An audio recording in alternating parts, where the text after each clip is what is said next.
All right, so let's talk about some variations on how we set up frequency separation that's beyond the radius and the blurring operators that we've talked about in the previous videos in the frequency separation collection.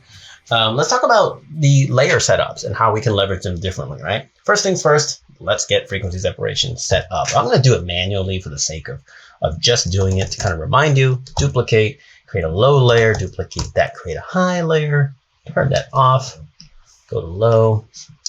Oop, oop, oop. I'm going to go ahead and use surface blur. And for grins, I'm going to use an 8. There it is. You know what? I always like to make sure we get an idea of what we're looking at. There we go. Go back to high. Apply image. Make sure it's on low. Cool. Subtract to all that settings normal.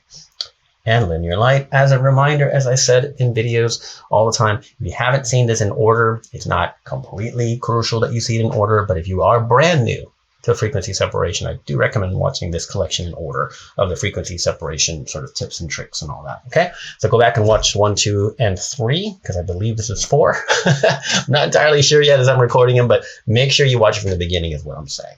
Okay, so we have it set up in the most rudimentary way. We have high and we have low. Cool. That's, well, one setup. How do we leverage that setup? Well, let's talk about some do's and don'ts. We're going to start with, my opinion, the don'ts. Now, here's where it gets a little bit strange, in my opinion, because when it comes to art, when it comes to leveraging a method, there really aren't any don'ts. Because if the process that you're trying works for the result you want, success. That's not a don't, is it? However, to me, what I define a don't as in frequency separation is getting into a habit to use one method thinking that's what I saw in a video, therefore that's what I must use. You have to think about frequency separation in all kinds of different facets, and this is going to come with experience.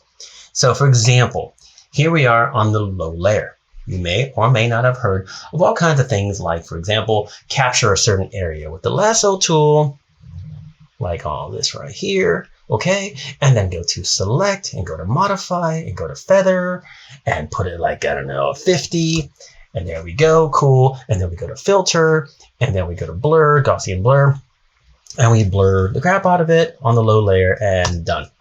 Cool. Technically, we have a result. Technically, right? If we look closely, we can see we have a result. I'm going to go ahead and go to my histories, which I think I tucked away. There we are. We're going to go back on that a little bit. So there's there it is before the lasso, and here it is after. Before the lasso, after. We've added a little bit of smoothing to it.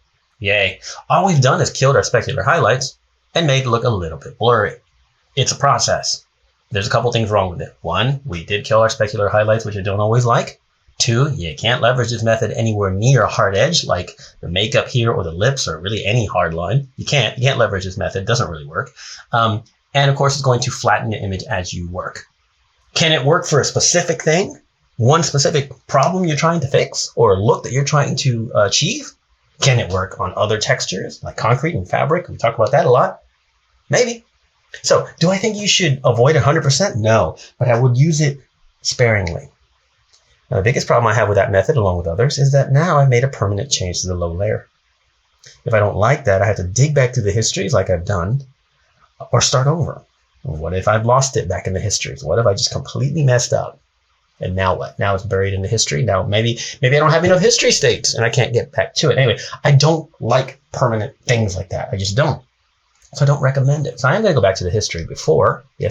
Before the lasso. Blending change. Cool. All right. And this is what I recommend that we do if you really want to leverage the low layer. Close the history palette, which apparently is up here. I didn't realize I moved that. Cool. If you really want to leverage the low layer, and there's a couple different things you can do. Blurring is one option, though not necessarily recommended. The mixer brush is an option. The mixer brush is an option for the low layer because it can only be used on a raster layer, on a pixel layer.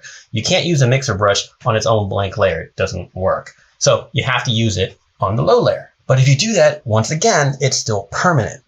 Let's go ahead and try that actually. But I'm going to duplicate Command J and duplicate that. I'm going to leave it low copy. And we're going to go to our famous mixer brush. There it is. And for grins, I'm just going to put it on very wet, heavy mix, all of that.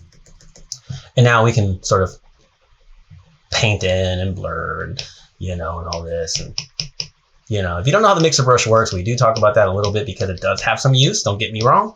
But you have to understand that when you use the mixer brush, you have absolutely committed to that layer, unless you want to go back through all the other things.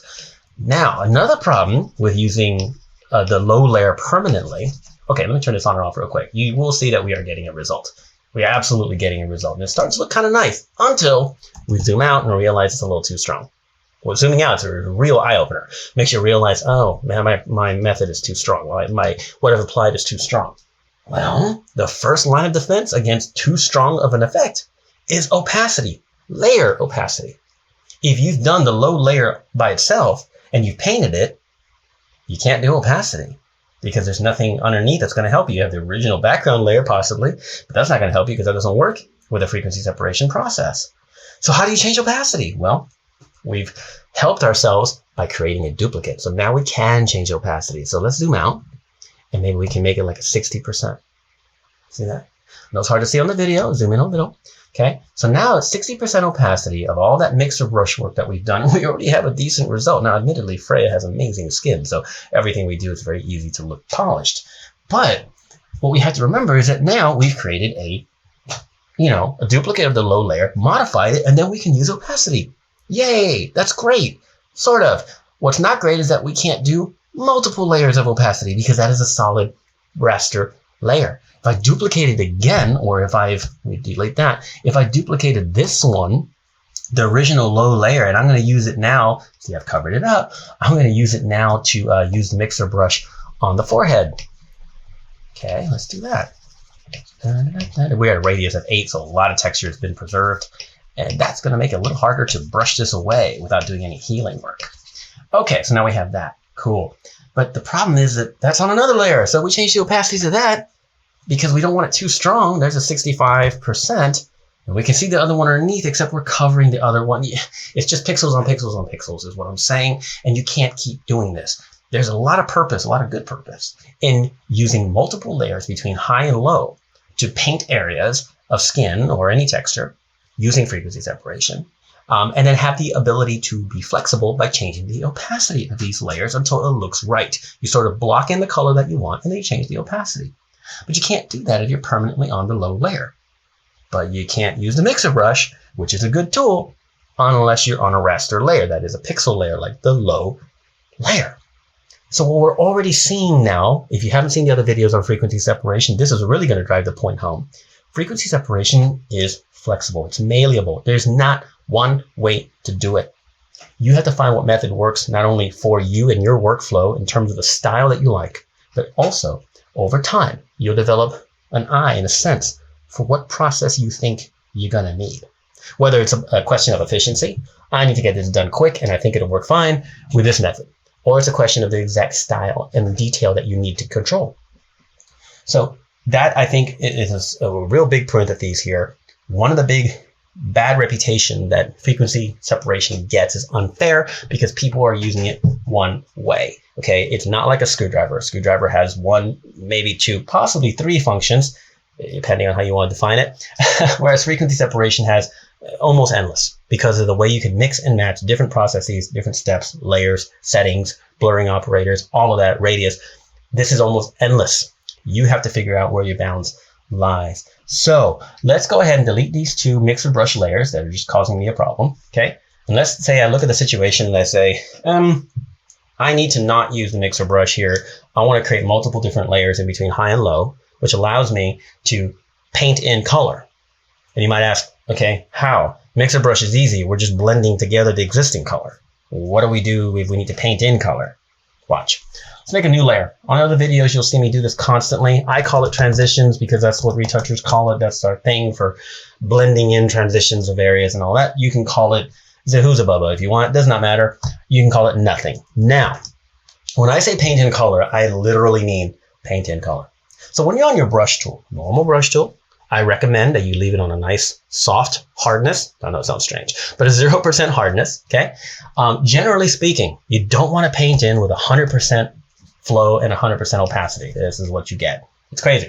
If you use opacity, which we talk about in so many of my videos on this collection, opacity has its purpose, but not here. We want to leave that at 100%. We want our flow up here to be smaller. Now, there's no real purpose, in my opinion, in flow being higher than 10 or 12%. I've talked about that a lot. So generally speaking, since this is not a detailed process, I mean, it is, but it isn't, I will find a flow of like 4, 5, or 6%. Generally speaking, my go-to is 4. Sometimes I adjust it depending on the result I'm getting or how fast I want to work. Okay, so I have a nice soft brush. You can see the brush size there. That's just arbitrary right now. I'm going to change the brush size as I'm working. So when I say paint in between high and low in a blank layer, I mean it. Check it out. How do we do that? Well, you can't just, come to the eyedropper tool and choose that skin tone and then go back to our brush tool and just start painting. I mean, we can do it, but what are we accomplishing? We're just coloring the whole thing with one skin tone. That does not help us. This is a little more work and a little more practice, but wow, what a result you can get, and flexibility. What I mean is, and this is all over the workflow videos, but I'm going to give you a quick demo. What I mean is, when you have the brush tool activated, hold down Alt or Option at any moment, hold it down, and you'll get the eyedropper tool.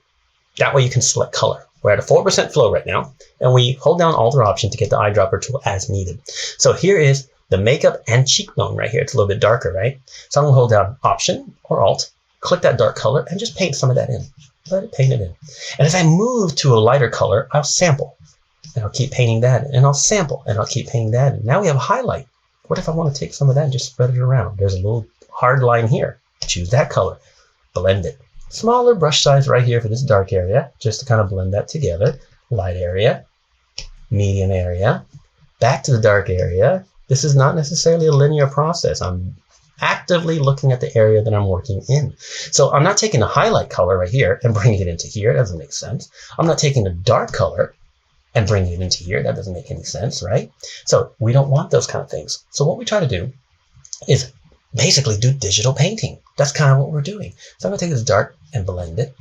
The entire process is being, quote, protected, slightly larger brush to get that blend going. It's being protected by the frequency separation. So I'm not painting over the texture and ruining it. I'm blending the underneath color, sort of, because I'm not using a mixer brush on the low layer. I'm painting color above it. This is not revolutionary. This is what lots of people do.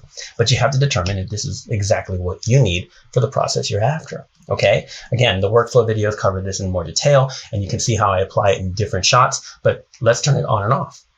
Off and on. We have a result. Zoomed in, it looks great. Once again, we zoom out, we realize it's too strong.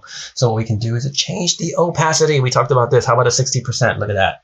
Now her cheek is starting to look super polished and super nice, okay? And I can take the transitions layer, if that's what my action has set up, and I can call it cheek.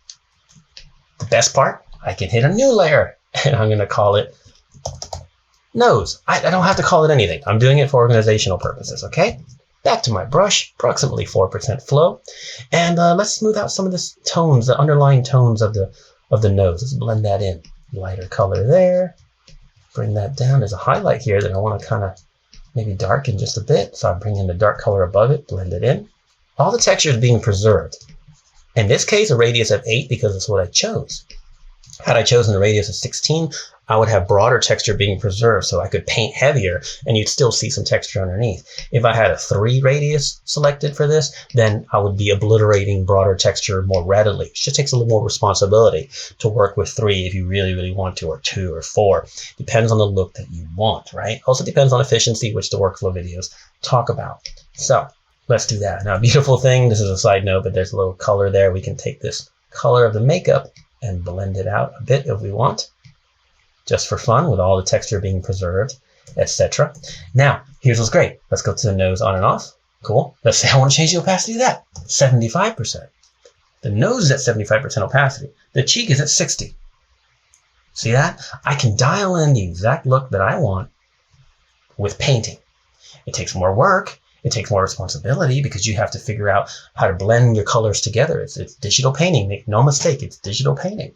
Not that detailed though. We're not literally creating a painting. We're just blocking in some color.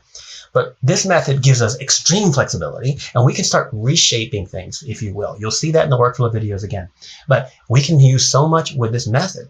So we can paint on multiple layers. You can have 500 layers in between high and low. You'll never need that, but you can have hundreds and hundreds of layers and they'll all act the same way. That's the beauty of this particular setup on frequency separation. So what I showed you before with the mixer brush is not useless, but it's a little more limiting. The mixer brush can get you a fast result that looks pretty darn good. If you duplicate the low layer, use the mixer brush, knock it out really quick, blend in the opacity until it looks just right, and then roll with it. Maybe that's your efficiency solution, is the mixer brush. And one shot, you're going to do that. Another shot, you're going to use this method because you want to do more detailed painting. It doesn't cover every little detail about frequency separation, but when it comes to how do we smooth the tone underneath, the color underneath the texture, how do we smooth that out? How do we even that out in different methods? Those are the two main ones. Now, again, to repeat what we saw in the first part of the video, I do not recommend using the selection tool, a lasso tool or something like that, and blurring. Sometimes it's perfect, exactly what you need for one particular spot or one particular thing. But in general, it's very, very limiting. You have a better chance using, mixer brush on the low layer, duplicated, or painting in between layers. These are just two really, really strong methods that are really popular and in my opinion, very, very, very useful. But that's just for dealing with the tone underneath. If you want to start modifying the texture above, there's also considerations there.